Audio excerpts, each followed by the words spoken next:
Today, we'll show you how to install your Highpoint booster seat without the backrest. Ensure vehicle seat is in the upright position before placing the booster on the seat. In backless booster mode, ensure the booster seat is positioned in a location that has a vehicle head restraint. Push the lower connector release button and pull lower connector to fully extend the lower connector adjuster strap.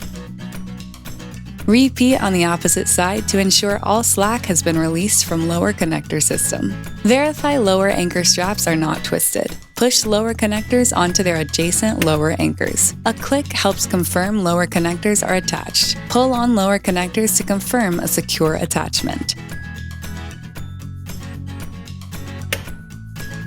Guide the booster seat into place while pulling the lower connector adjuster strap to remove slack.